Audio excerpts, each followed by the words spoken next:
Asarus syuhrati wal istifadati liqabuli awrati rijali amudin nasabi karena fihi man lam yudhkar fi kutubin nasabi awin tarajimi awin tarihi. Jadi pengaruh syuhra dan istifadah itu kegunaannya untuk apa? Untuk menerima atau menolak rijal jalur nasab. Jika di dalam jalur itu ada seseorang yang tidak disebutkan dalam kitab-kitab nasab atau kitab tarajim atau kitab sejarah. Entah siapa yang salah, ku tak tahu. Assalamualaikum warahmatullahi wabarakatuh. Bismillahirrahmanirrahim. Allahumma salli ala Sayyidina Muhammad wa ala ali Sayyidina Muhammad. Insyaallah kita akan melanjutkan membaca buku keabsahan Ba'alawi. Memelintir konsep syuhra dan istifadah. Syuhra dan istifadah sebuah nasab merupakan salah satu cara terkuat dalam menetapkan sebuah nasab. Sebagaimana telah kami jelaskan di bab 1. Para ulama menyebutkan bahwa nasab Sada Ba'alawi merupakan nasab yang sudah memenuhi kriteria syuhrah, populer, dan istifadah, menyebar luas. Sayangnya Kiai Iman tidak terima hal tersebut dan memelintir konsep syuhrah dan istifadah demi menyesuaikan dengan pemikirannya. Berikut berbagai penyimpangan Kiai Iman terkait konsep syuhrah dan istifadah. Yang pertama, masih menagih sumber sezaman meskipun ada syuhrah dan istifadah. Semakin terlihat betapa Kiai Iman sangat tidak memahami ilmu nasab.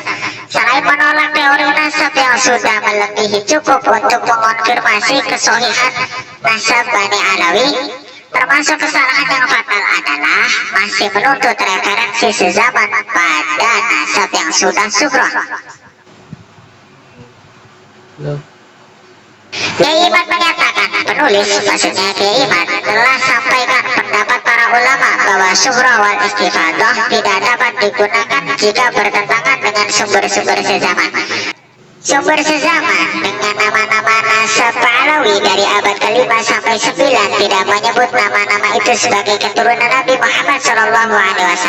Bahkan nama-nama itu sebagian hanya fikih belaka. Pertama, Kiai Iman memelintir soal sumber sumber sezaman menunjukkan data yang bertentangan dengan syuhrah istifadah nasab Ba'alawi. Padahal tidak ada satupun sumber sezamannya dan seterusnya yang menafikan Ba'alawi. Beberapa kitab yang tidak menyebutkan Ubaidillah bin Ahmad sama sekali bukan berarti menafikan. Kedua, dalam ilmu nasab syuhrah, kepopuleran justru membuat satu nasab diterima sebagai nasab yang valid meskipun ada nama dalam rangkaian silsilah tersebut yang tidak disebutkan dalam kitab manapun. Nasab yang seperti itu disebut masyhurun nasab, nasab yang terkenal, dan itu bersumber dari hadis Rasulullah SAW. Sebagaimana telah kita jelaskan saat menguraikan konsep syuhrah dan istifadah di bab 1 dan saat menjelaskan klasifikasi nasab dalam ilmu nasab. Hal ini karena syuhrah adalah satu metode penetapan nasab yang mujma' alaih sesuai dengan penjelasan An-Nasabah Ibrahim bin Mansur, ahli teori nasab yang kitabnya sering dirujuk oleh Kiai Iman dalam berbagai tulisannya. Anna syuhrata wal istifadata hiyal aslu wal mu'tamadu fi isbatin nasabi wa alaiha ijma'ul ulama'i, bahwa syuhrah dan istifadah merupakan dasar dan menjadi pegangan dalam penetapan nasab, dan itu sudah menjadi kesepakatan para ulama. Itu yang bisa baca kitab, baca sendiri itu sampai selesai. Ini ada di kitab Usul wal Qawaid fi Kashfi Mudda'i Syarah.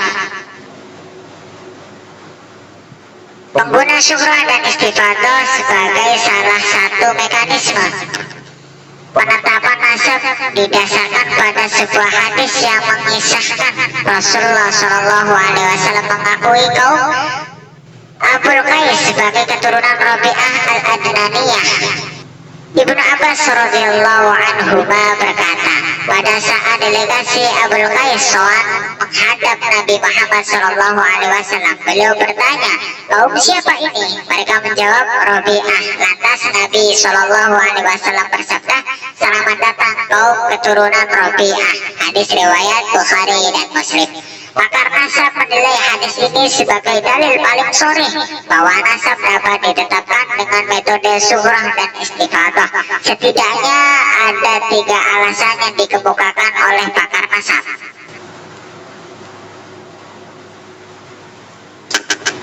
Yang pertama, Nabi Muhammad SAW tidak sezaman dengan Rabi'ah. Jarak kelahiran antar keduanya 500 tahun lebih. Yang kedua, Arab pada masa jahiliyah dikenal sebagai bangsa yang tidak mencatat nasab mereka ke dalam catatan tertentu. Mereka menerima silsilah nasabnya dari informasi, pembicaraan, cerita, dan kabar populer yang bersumber dari orang tua, keluarga, kakek nenek, masyarakat sekitar, dan internal kaum secara turun-menurun. Nasamu, mereka menjaga nasab tersebut dengan cara menghafal dan menjelaskan kepada generasi berikutnya. Yang ketiga, saat mengakui Abul Qais sebagai keturunan Rabi'ah, Rasulullah SAW cukup berbincang dengan kabar yang sudah tersebar luas di kalangan bangsa Arab jika Abul Qais adalah keturunan Rabi'ah. Beliau tidak menanyakan atau memerintahkan untuk mengecek informasi lebih lanjut terkait data terperinci catatan nasab tersebut. Perhatikan keterangan pakar nasab di atas dan coba bandingkan dengan nalar berpikir Kiai Imad Utsman. Logikanya akan semakin terlihat lemah dan cacat tatkala mewajibkan syuhrah dan istifadah harus didasarkan pada data fisik sebuah catatan atau kitab sezaman atau yang mendekati. Jika metodologi Kiai Imad ini dipaksakan, tentu Rasulullah SAW tidak akan mengakui Abul Qais sebagai klan keturunan Rabi'ah sebab betapa minim catatan nasab tertulis pada era jahiliyah. Faktanya Nabi Muhammad SAW menetapkan nasab tersebut. Yang kedua, syuhrah nasab Ba'lawi dituduh hadisah dan tidak sah, sama dengan syuhrah Tabariyah. Salah satu fitnah yang Kiai Imad lontarkan dan menjadi dalil mereka menolak keabsahan nasab Ba'lawi adalah menganalogikan nasab Ba'lawi dengan nasab Tabariyah. Klan Tabariyin ini dianggap sebagai nasab yang syuhrahnya hadisah, baru diciptakan, alias bukan nasab yang genuine. Hanya klaim dusta dari kalangan klan mereka belakang. Bagi Kiai Imad, nasab Ba'lawi sama dengan nasab Tabariyah tidak bisa dinyatakan tersambung dengan alasan syuhrah dan istifadah, karena syuhrah popularitas tersebut hadisah, hal yang baru. Kesimpulan ini adalah hasil cocok logi Kiai Imad dari telahnya terhadap kitab Al-Ifadah karya Syekh Ibrahim bin Mansur Al-Amir yang menjelaskan bahwa syuhrah keluarga Tabariyah hadisah.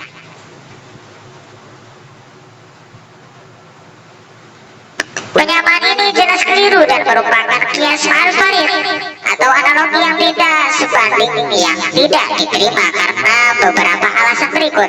Yang pertama, ada nas dari ulama bahwa penisbahan keluarga Tabariyah kepada Sayyidina Husain radhiyallahu anhu adalah hal yang baru hadis dan belum ada sebelumnya. Ibrahim bin Mansur mengutip nas-nas sharih dari pakar sejarah yang menerangkan hal tersebut seperti Al-Mu'arrikh Jarullah bin Fadl Al-Quraisy Al-Makki wafat 954 Hijriah. Wa hadal usratul karimatu bi'ainiha wa a'lamiha qabla mi'ati sinin ani al-qarn as-sadis ila sami al-hijri la syukratan habib nasabil Husain al-Alawi.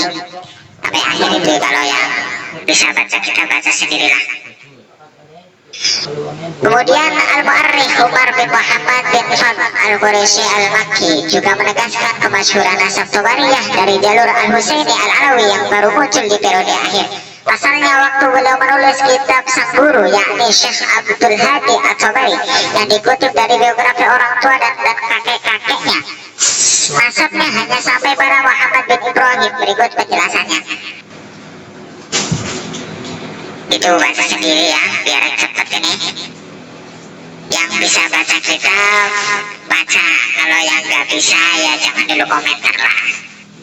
Saat beliau melihat rilis tulisan Aradi Muhammad bin Al-Muhdi, ada tambahan jalur nasab sampai ke Sayyidina Husain bin Ali bin Abi Thalib. Sumber itu bi Hadrati Muhammad bin Wahib. Nah, akhir itu baru sendiri. Hal ini berbanding terbalik dengan Sadaq Alawi. Sepanjang sejarah, semua ulama yang mengutip nasab Alawi atau yang menyebutkan salah satu tokohnya, tidak ada satupun yang mempermasalahkan surah Sadaq Alawi, apalagi menafikannya. Justru keterangan yang memverifikasi kepopuleran Pak Alawi sebagaimana telah diuraikan pada bab 1 sangat banyak. Yang kedua, nasab Tobariyah yang diklaim sebagai Al-Husaini disambungkan melalui jalur Abdul Wahid bin Husain bin Ali bin Abi Thalib, padahal sangat jelas bahwa Sayyidina Husain As-Sibit tidak punya anak yang bernama Abdul Wahid.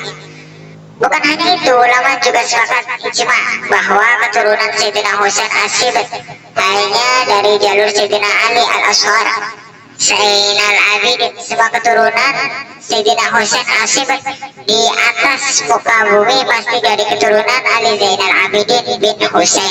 Hal ini sebagaimana dijelaskan An-Nasabah Abu Nasr Al-Bukhari, hidup tahun 341 Hijriah, dan Ibnu Hazm Al-Andalusi wafat 456 Hijriah. Pantas kalau Ibrahim bin Mansur menyatakan bahwa surah Tobariyah sebagai Al-Husaini adalah baru, bahkan palsu. Berikut uraian dari Ibrahim bin Mansur dalam Al-Ifadah beserta kutipannya. Dibaca ini panjang ini ya. Dari data dan fakta di atas, Amudun Nasab Tobariyah sudah bermasalah dari pangkalnya, sehingga tidak salah jika kepopuleran nasabnya dinilai hadithah. Hal ini jelas berbeda dengan kepopuleran nasab Alawi yang pangkalnya jelas, yaitu Sayyidina Ali Zainal Abidin yang disepakati sebagai anak dari Sayyidina Husain radhiyallahu anhu.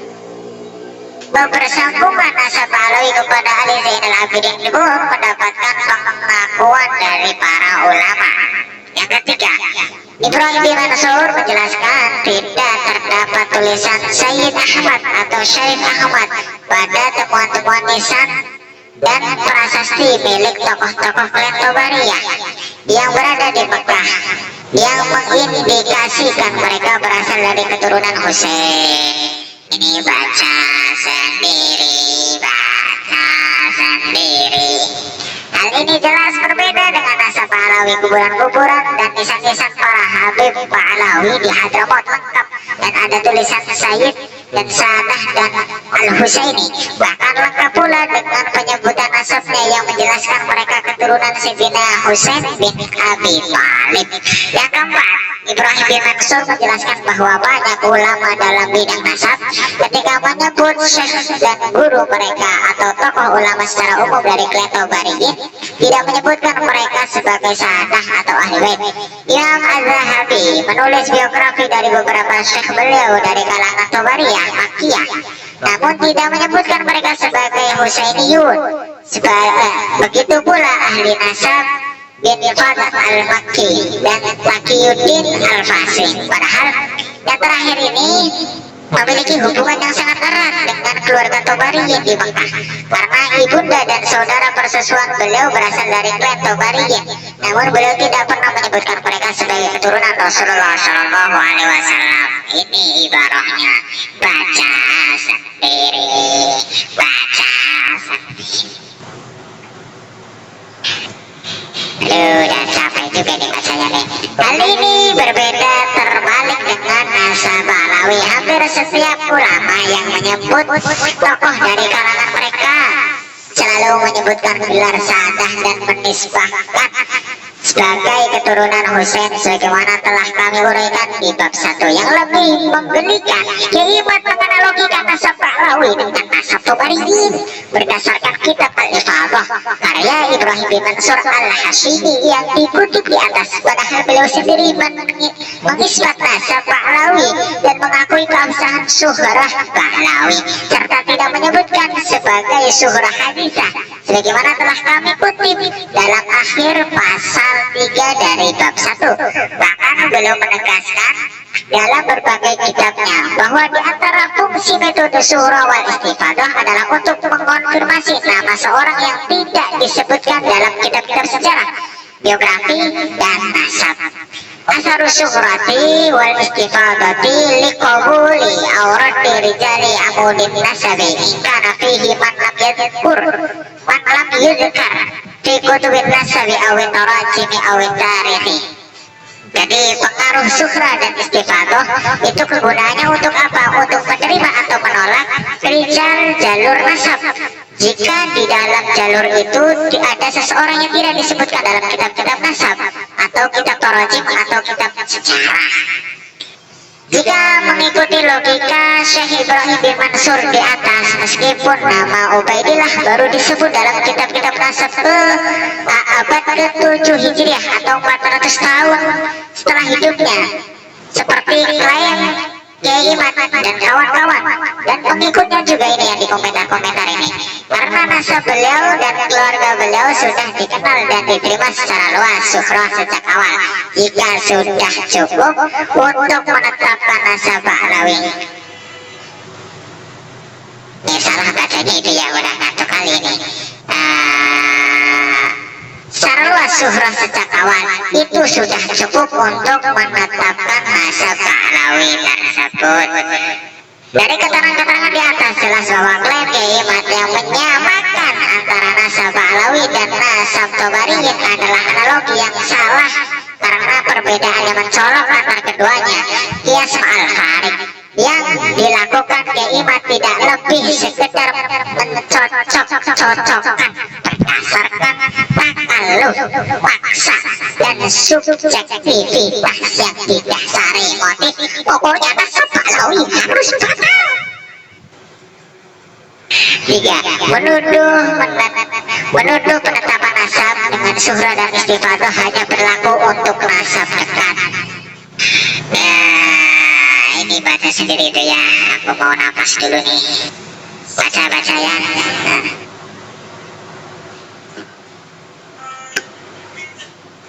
Ya mungkin sekian dari saya. Ini mungkin kalau pengen dibaca nanti tak bacain ya. Masih terlalu panjang ini. Sekian, semoga bermanfaat. Mudah-mudahan Allah SWT berikan kelembutan pada hati kita untuk berpikir secara jernih, untuk menerima kebenaran dengan lapang dada.